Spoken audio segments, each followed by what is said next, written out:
मी अनुप कदम तुळजाभवानी मुख्य पुजारी. आज काय 14/5/2025 रोजीची आज माझी काही न्यूजला जी बातमी आलेली आहे त्याचा अहवाल सगळ्यांनी आधी तपासून घ्यावा की खरं काय आणि खोटं काय आहे. मला गेल्या महिन्यातली 17 तारखेची नोटीस तहसीलदार अरविंद गोळिंगे तुळजाभवानी विश्वस्त आणि एक कर्मचाऱ्यांचा जो मेन असतो मॅनेजर बिभीषण माळी त्यांनी मला काल माझ्या घरी आणून नोटीस दिली. त्यांनी मला काल घरी आणून नोटीस दिली. बरं, नोटीस देऊ द्या, दिली तर मला आणि एक जण अजून आहे त्याला का द्यायची, त्यांना का द्यायची? तुमच्या जी लोकांना आहे तुम्ही आधी त्यांना नोटीस का देत नाही? जर खरंच सच्चाईनं वागायचं असलं तर तुम्ही मंदिर संस्थांमध्ये काम करा ना. प्रत्येक तहसीलदार असो, मंदिरचे कर्मचारी असो, विश्वस्त असो, त्यांनी खरं आहे ते सांगावं. मी काल कशामुळे गेलो, का केलं हे तुम्हाला मी आता सांगणारच आहे. पण प्रथमतः त्यांनी जी बातमी आणि न्यूजवाल्यांना जे सांगितलं की त्यांनी अनुप कदम दारू पिऊन आले, दगडाने टाच पडला. अहो, त्या मंदिर आवारामध्ये फक्त मला एक दगड दाखवा. मंदिर आवारामध्ये फक्त मला एक दगड दाखवा, बाकी प्रॉब्लेम काहीच नाही. आणि त्यांनी जे म्हणले की त्यांनी हे काचा पडले काय नाही, त्यांची ड्युटी होती. मी त्यांना 3 तास बोलवत होतो, या आले नाहीत. मंदिर ऑफिस मध्ये बसत नाहीत. सगळे लोक नवीन जे विश्वस्त व्यवस्थापक आणि पीआरओ लोक आले त्यांच्यावर लादून ते निघून जातात. इतर नवीन लोक आली, पीआरओ लोक वगैरे, त्यांची काही चुकीच नाही. त्यांना ताब्यात घेऊन त्यांना काहीतरी सांगून विश्वस्त आणि व्यवस्थापक सगळे निघून जातात. आणि व्यवस्थापक सुद्धा नवीन आहेत, काय ते काही जुने नाहीयेत, नवीन आहेत. त्यांना पण काही माहिती नाहीये. पण सगळ्या गोष्टी जी खऱ्या आहेत ते सांगा ना. जर तुम्ही आमचं पुजाऱ्यांचं नाव करण्याचं, खराब नाव करण्याचं हे पहिलं मंदिर संस्थांना माहिती. कारण आता 20 दिवस झाले पास, काही जण अजून 2 जण आहेत, त्यांनी पण पास बंद केले VIP, आणि माझा पण त्याच्यात सहभाग आहे पास बंद करण्यात. तर हे 20 दिवसात त्यांना हप्ताच भेटना झालाय. त्यांची पासच बंद. पासचे जे पैसे येत होते त्यांच्याकडे, काही जण जे मंदिरात पुजारी येत नव्हते त्यांच्याकडून ते पास त्यांच्याकडे विकायला द्यायचे, हे स्वतः काढून. आणि सिक्युरिटी गार्डला पैसे द्यायचे, जा एवढे पास काढून आण, हे कर. त्याच्यावर बातमी पण आलेली आहे मागे. त्याच्यावर कोणीच काय करत नाही. फक्त आतमध्ये पुजारी काय करतो. आता 17 तारखेला सांगितलं की धक्काबुक्की केली, कुठे केली काय दाखवा. आणि 17 तारखेचा खरंच तुम्हाला पाहिजे असलं तर व्हिडिओ बघा मंदिरामध्ये जाऊन. नायब तहसीलदार मुंबईचे आले होते, त्यांना मी दर्शन घालायला गेलो. पास काढलेले होते आणि माझं ड्रेस कोडचं काढलं त्यांनी. माझ्याकडे धोतर घालायला वेळ नव्हता, अभिषेक चालू व्हायला 15 मिनिटं बाकी होते, म्हणून मी धोतर घातलं नव्हतं. पण माझा नियमानं मी माझा पास काढला, नियमानं मी माझा पास काढलेला आहे. त्याच्यात काही प्रॉब्लेम नव्हता. फक्त काय म्हणून माझे माणसं अडवले, माझे भक्त अडवले. आणि माझे असे सगळेच भक्त येतात. बट कुठल्या आत्ता भक्तांचं दर्शन यांनी चांगलं करून दिले. यांचे फक्त पाहुणे आले की हे स्वतः स्पेशल पास त्यांना देतात आणि त्यांना दर्शन व्यवस्थित करतात.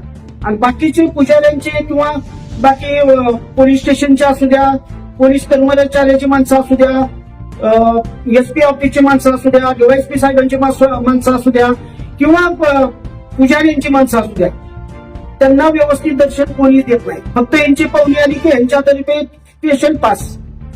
आमच्या पाचशे भक्तांनी आमच्याकडून पैसे घ्यायचे आणि आम्ही ते भरले सुद्धा. आमच्याकडे प्रूफ पण आहे. आणि यांनी सांगतात की दारू पिऊन हे करतात ते करतात. यांनी रात्री कुठं बसतात, ज्यांना पास विकले त्यांना पार्टीला कुठे घेऊन जातात, कशा प्रकारे पार्टी करतात, हे सगळं आमच्याकडे रेकॉर्ड आहे. आणि कर्मचाऱ्यांचं बोललं, त्यांच्या जवळची जी कर्मचारी आहेत त्यांना जे पैसे नेऊन देतात त्यांना पैसे ट्रान्सफर केलेले माझ्याकडे प्रूफ आहे, माझ्या मुलाकडे आणि माझ्याकडे प्रूफ आहे.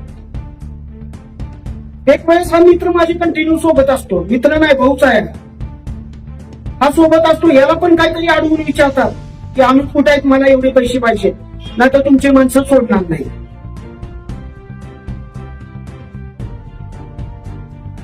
हे नोटीस विनाकारण दिली, पण नोटीस काढायची असली खरंच प्रसार माध्यमाला आणि सरकारला आमचं जर चुकत असेल तर यांचं, मी म्हणतो यांचं पण चुकतं, यांचे पूर्ण 1 महिन्याचे व्हिडिओ काढा. मंदिर संस्थांमध्ये मी व्हिडिओ मागायला गेलो तर मला व्हिडिओ देत नाही, ते त्यांचे व्हिडिओ, त्यांचे फुकट. माझ्या आधी त्याच दिवशी तहसीलदार साहेबांचे आणि तिथल्या व्यवस्थापकाचे 13 माणसं फुकट सोडली, त्याचा मी विरोध केलेला होता. आणि एक रेकॉर्डिंग बी आहे माझ्याकडं. रात्री मला 12 वाजता माझ्या मिसेसला, जो कोण तिथला सिक्युरिटी इन्चार्ज आहे त्याच्या खालचा जो माणूस आहे आणि ज्यानं कंप्लेंट दिली त्याचा मला रात्री फोन आला. ही रेकॉर्डिंग तुम्ही ऐका, तो काय बोलला आणि काही नाही. ते जो बिभीषण माने आहे व्यवस्थापकाचा मेन, त्याने त्याला एका बारवर घेऊन गेला. तो हॅलो, राणा बोलतोय. माहितीचा मुलगा. बोल की. ती काय म्हणते माझ्या एकदा मुंबईला सांगायचं. हॅलो, हा होईल ना. मग शिवाजी जोडीचा आहे, रामचं जोडीदारचं आहे, पण ते कसं झालंय त्याने दुसऱ्या काळांसोबत तुम्ही झाले तर दुसऱ्या सोबत त्यांनी माझं नाव टाकले विनाकारण. पाहणं काय नाही, फक्त माणसं नेण्या पाहिजे आली होती थोडी. आणि ते काय झाले दुसऱ्या माणसासोबत झाले ती. आणि तुमचा मुलगा बी होता तिथं. मी काय केलं मी ते कोणी आलो होतो तर हे निकेत मध्ये तुझ्या मानेने बरोबर लिहून घेतलंय. आणि त्यात काय झालं त्यांनी त्यात दुसऱ्या दोघांसंग झालं त्यात माझं नाव टाकलंय विनाकारण. आणि आम्हाला ते सांगत आम्ही पुढं ऐकायला तयार नाही. तिथे मानेचं तरी बरोबर वगैरे दिले ती. त्याला म्हणलं होतं देऊ नको, म्हणलं माझा विषय नाही, फक्त काय झालं लिहून द्या म्हणले. दुसरं जग बांधलं देऊ नको म्हणलं. माझं नाव सर्व चालतंय म्हणलं, शिवेगा पुष्करी चालतंय म्हणलं. आणि तरी बरोबर लिहून दिले. आणि नाही लिहून दिले तर मला काम म्हणलं असलं काय उपयोग नाही म्हणलं. मी फक्त लिहून दिले बाबा काय झालं तिथे काय तुम्ही चालू होते आपल्याला विषय काय माहित नाही म्हणजे लिहून दिलं. माझं नाव पुढे करून टाकले ते. आणि असा विषय काय सांगायचं तुम्हाला, त्यांनी माझं नाव टाकले ना. आणि माझ पुढं ऐकायचं आहे म्हणजे मी त्या समोर केलं तुम्ही म्हणलं तुम्ही लिहून गेल्यामुळे ते थोडं ते चेंजणारच तुमच्यावर. आणि त्याच्या माझा विषय नाही की माझं काय झालं नाही. त्यांनी तसं आता सांगितलं ना, तुमचंच नाव पुढं हे केल्यामुळे ते तुम्ही समोरच आहे ना.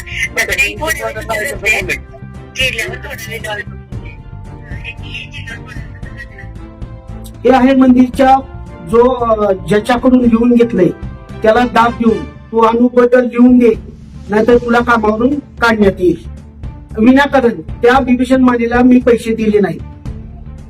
आणि तो आहे सिक्युरिटी गार्डचा मेन आहे.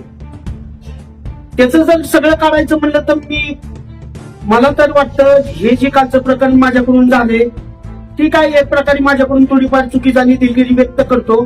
पण यांचे जर प्रकरण निघाले तुम्ही त्याला काय करणार? मग याच्यावर तुम्ही चौकशी वाचवा. आतापर्यंत यांनी मागचं प्रकरण झालं 8 दिवसापूर्वी 5-6 12 लाख रुपयाचं सोन्याचे माझं प्रकरण चालले. आतापर्यंत पुजारी आणि भक्त कधीच सापडले नाही. फक्त सापडले मंदिरचे अधिकारी. सोनं चोरण्यात, पैसे चोरण्यात फक्त मंदिरचे अधिकारी सापडले. इथं पुजाऱ्यांचा काही संबंध नाही. फक्त यांना काय करायचंय, बस पास काढायचे. कितीचे? 500 रुपयाचा आहे, 200 रुपयाचा आहे. भक्त काढतात पण त्यांना दर्शन तर आतमध्ये व्यवस्थित द्या. त्यांचे लोक आले की त्यांना 5 मिनिटं उभा करतात देवी समोर. अहो कुठल्या प्रकारे 1 सेकंद भक्ताला 1 सेकंद सुद्धा थांबवून देत नाही. लोक येऊन बाहेर येऊन पैसे देऊन त्यांनी पास काढून चांगलं दर्शन करायचं बघतात. आणि एकही सिक्युरिटी गार्ड 10वीच्या पुढचा दाखवा, 10वी शिकल्या त्याच्या काहीच आहे सगळे. बघताना प्रत्येक वेळी आवाजच्या भाषेत फक्त ही जाब विचारण्यासाठी मी गेलेलो आणि नोटीस का आली याचा विचारायला गेलेलो. मी सच्चाईने तिथं बोललो म्हणून माझ्यावर लगेच न्यूजला दिलं. यांचं कुठं कुठं संध्याकाळी काय करतात, कुठं बसतात, कुणाकडून हप्ते घेतात, काय करतात. जे मंदिरात कधी येत नाही त्यांच्याकडून ते पास फक्त विकत घेतात आणि ते विकून त्यांना पैसे देऊन देतात आणि सगळा व्यवहार मंदिरच्या बाहेर चालतो. आणि मी काल मंदिरात काय केलं नाही, मंदिर ऑफिस मध्ये केलंय सगळं. कुठला पुजारी किंवा कुठला गावातला व्यक्ती बोलायला गेला की डायरेक्ट तहसीलदार माझ्या काय याच्यावर नोटीस, याचं मंदिर बंद कर. तुमचं तर गडबडतंय, तुमचं चांगलं चालू आहे. सगळ्यांना बोलतात पुजारी कमवतात आणि आपण काय का बसायचं, आपण पण कमवून घ्यायचं. याच्यात जर माझं काय चुकीचं वाटतं तर तुम्ही 100% इथली मोठीच्या मोठी जी चौकशी असते ती बसवा आणि तहसीलदार असू किंवा कोण असू समोरासमोर माझ्याशी बोलणं करा आणि तिथं अधिकारी, पोलीस अधिकारी वगैरे बोलवा. ज्याचं खोटं निघेल त्याला तुम्ही अटक करा. आणि जर माझं हे बघून जर मला जर काय म्हणले त्यांनी काय केलं तर मी माझ्या परिवारासहित मंदिरासमोर आत्मदहन करीन, एवढं मी सांगतो.